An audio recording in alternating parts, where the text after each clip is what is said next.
I have a close friend who grew up in the area I did, so we have some similar memories of the woods and going out in them. He used to tell me a story when we were kids that I never believed because he was pretty infamous for making shit up, but I've been reflecting more on it as I've been writing these other ones. He was about 12. He belonged to a Boy Scout troop. They went out to a campsite for a weekend retreat, or whatever you want to call those things, and as I recall, he said that it was him and about 12 other kids. He and like 3 other kids decided that after everyone had fallen asleep, they'd all get up, go fuck around in the woods, try to see which of them would wimp out first. They ended up waking up one other kid on accident, and he wanted to go along with them, so they all headed out pretty late. He said he didn't know exactly how late because he didn't think to check the time, but he estimated that it was a little after midnight. Only one of them brought a flashlight. They stayed pretty close together. They got out far enough that they weren't afraid of waking anyone up. And then they were horsing around, messing with each other, trying to spook everyone. My friend said that it was actually really fun. Until one of the kids pointed ahead and said that he saw something. They followed this kid, and he led them to what looked like an old, big fire pit. The kid was standing over it, looking into the center of it. He asked for a flashlight, and everyone gathered round, and my friend said that it was the strangest thing. He said it almost looked like one of those old Warner Brothers cartoons where there's an impossibly perfect circle made out of solid black on the ground. He said he actually bent down to touch it to see if it really was just paper, but his hand went right down into the ground. When they lit it up with a flashlight, they could see that it was, in fact, an almost perfect circular tunnel. One that went down into the earth, but there were crude dirt steps carved into the sides, spiraling down. Now, the pit itself was about 5 feet wide, and the circle was almost exactly that. So it was pretty large enough for a small boy to go down in there. They did their typical thing, yelling down into it, dropping a few rocks to see if they could hear it land, but they couldn't see or hear where it ended. So the talk turned into electing a kid to go down into it. My friend begged out of it, and he got ragged on, but he said it just didn't seem right. And he didn't think any of them should go down it. But the kid with the flashlight, who was sort of the unofficial leader, he gave my friend the flashlight, said that he was going to check it out.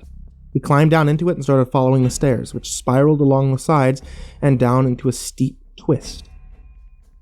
He said once he got down far enough, he'd call for the flashlight, and my friend would toss it down. It was stupid logic, but maybe the kid wanted to prove that he wasn't scared. Well, they watched him go down. Kept the light on him, but they couldn't see him anymore. Eventually, they could barely hear him. My friend started asking him to come back up. They said the last thing they heard him say was something to the effect of, "It's just going and going." Then he vanished. And they couldn't see him anymore. Not knowing what to do, but also not wanting to follow him down, the rest of the group waited by the pit for hours for this kid to come back. It was late. They were little boys, so at some point all of them fell asleep, and when they woke up, it was daylight. And that circle? The circle was gone. The ground was flat, like it had never even been there. They all panicked and dug down as far as they could, but there wasn't even a trace of the tunnel. My friend said that it wasn't like a cave-in. It was like they'd never been anything there in the first place. They rushed back to camp, where everyone was just starting to notice their collective absence, and told the counselor what had happened. Well, he didn't believe the whole bit about the weird tunnel, but of course, he could see that a kid was missing, so he called the police, and a search was started. My friend, the rest of that remaining group, led the searchers to the fire pit. There was a massive excavation. They never found anything. They searched the area for miles.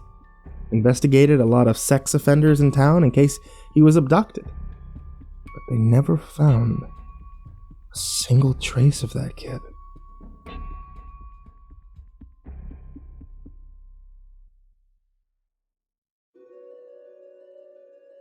Landslides are common here in the early spring, and that means extra policing of the trails and backwood area where I know people go. Most of the time we'll send out a few helicopters, but about 3 years ago, we went massively over budget after a fire in the main lodge. We couldn't afford to bring them out. This meant we had to go in by foot. Katie and I teamed up and headed out to the southwest, which is mostly mountainous terrain, a couple small rivers. Essentially, we get paid to go out and camp for a week. If we find a landslide, excellent. If not, excellent. Either way, we come out on top. KD and I are both fast in the woods, and we made great time. Our designated quadrant was about 15 miles from the trail, and relatively close, but not frequently used due to the steep incline. Both of us are familiar with the area. We were in good spirits. We camped out about a mile from our target, ate dinner, and turned in early. This is back when I still slept relatively well, so I fell asleep with no real issue. KD said it took her about 5 minutes to wake me up. She was crouching over my bag with her hair in all directions and her eyes slightly unfocused. "Stop," I said, pushing her hand away. She blinked and frowned. "Something's yelling," she mumbled. "Got that blinker?"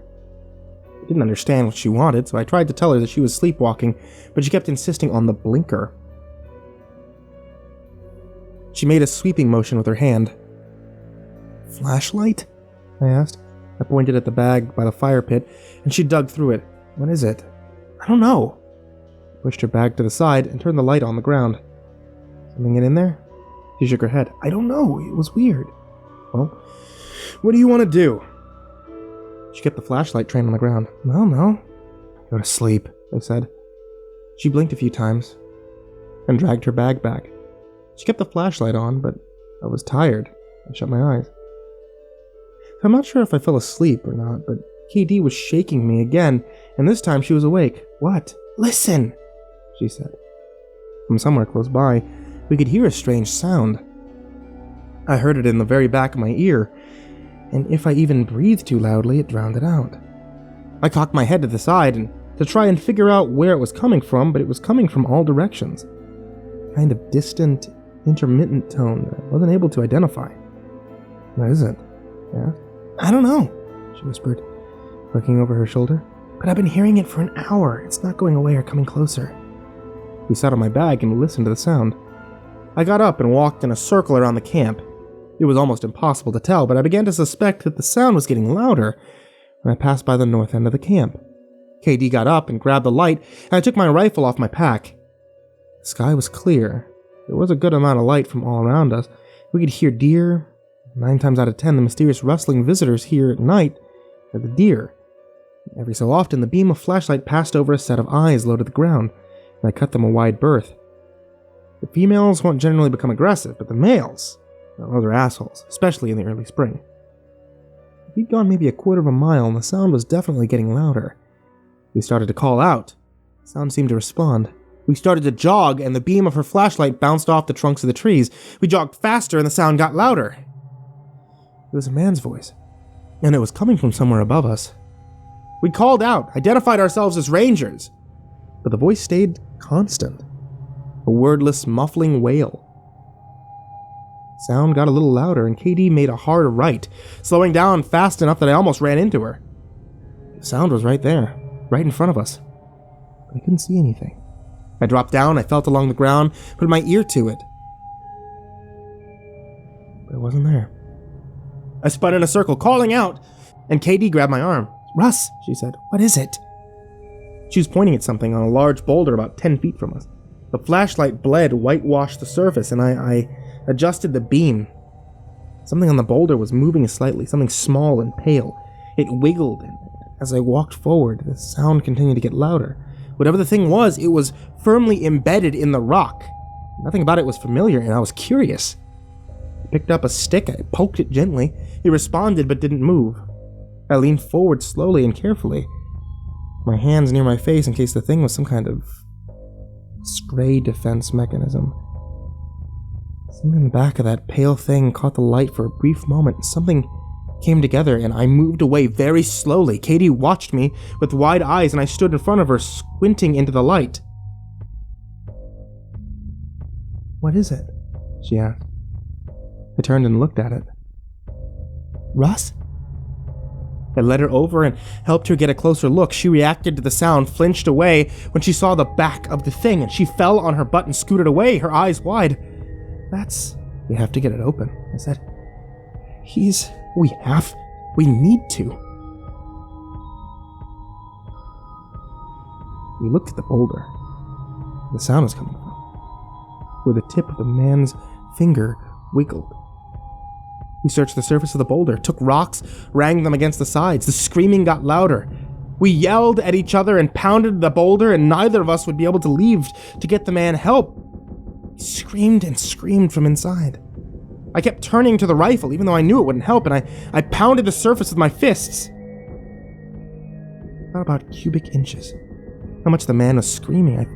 I told him to conserve his air, but all he would do was scream, and when we realized there was nothing we could do, we sat with him till the next afternoon when the screaming had finally stopped. And the fingers were still. Packed up camp. And we kept going to the target area and spent days searching the land. And on our way out, we passed by the boulder. The fingers were gone. The rock around it clawed and chipped.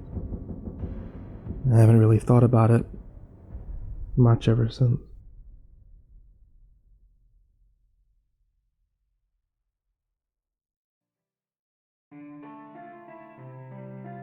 Hey there, everyone who's listening on YouTube, or those of you who are listening on the podcast.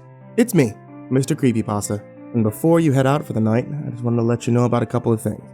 Without you, the show doesn't take place. So, if you guys would like to support the show, or if you guys would like to get your hands on a couple of cool little things whenever new things come out, check out patreon.com/MrCreepyPasta, and any support that you guys show, I really appreciate. For everyone who's already donated to the Patreon, I really appreciate it. You guys are amazing. Thank you so much for that.